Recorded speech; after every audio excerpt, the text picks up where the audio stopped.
invoked against the accused.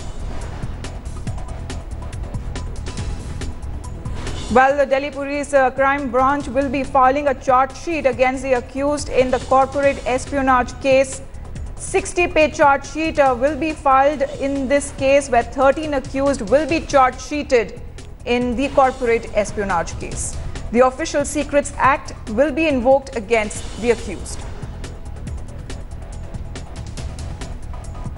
The charge sheet is against 13 accused arrested in the case. Will explain how these documents were fraudulently stolen from the ministries and sold, who in turn sold to corporate houses.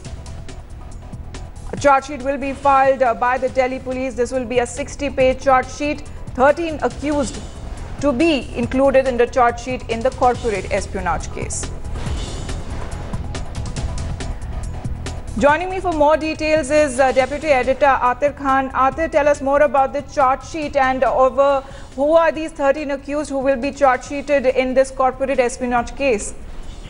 Well, basically, the Delhi Police had said that it is going to expeditiously file a charge sheet in this case, and since it had already established a role of 13 accused in a time-bound manner, they have prepared the charge sheet. But one sticking point was the Official Secrets Act, on which the decision is still pending, because a call has to be taken after the MHA advisory is given on this issue. It's a highly sensitive case in which people who had photocopied the official documents, which were classified documents, and were sold to other entities for corporate consumption for the illegal gains.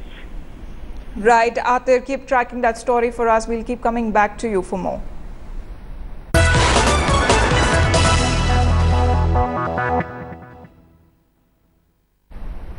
More breaking news coming in 2002 hit-and-run case. The Defence Counsel has made his final arguments in the Salman Khan hit-and-run case. Defence lawyer Shrikant Shivade has argued that few witnesses have said that police constable was present in the car. So the presence of police could have pushed witnesses to state that Salman Khan was driving the car. According to defence lawyer, most witnesses have said that the police and the magistrate had already prepared their statements, which they only signed. Judge Deshpande then pressed on both defence and prosecution to finish their arguments so that he could declare the date of judgment on Monday. Joining me for more is Headlines Today's Vidya. Vidya, what is the latest that you are getting from the Mumbai court?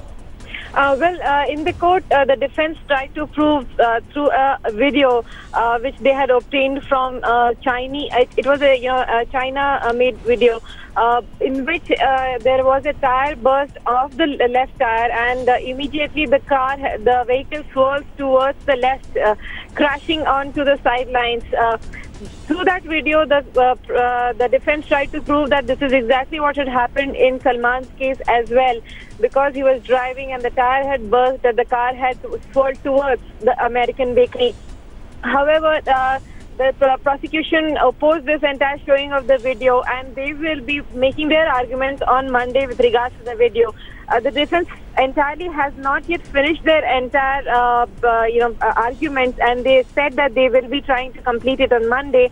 The judge, D.W. Deshpande, he made it very clear that he wanted both the sides to finish their arguments on Monday so that he could pass an order saying as to when he would be passing a judgment. Right, Vidya, there's been a fresh twist to their arguments, saying that the victims of the 2002 hit-and-run case sustained serious injuries, not in a mishap itself, but when the car fell on them, when it was carelessness of the Mumbai police when they were taking the car away from a crane. That is when that car fell on them, and that's how the victim died. Exactly, that was the reason what they had stated in one of the arguments that Mr. Shrikant Shivade was making in the court yesterday.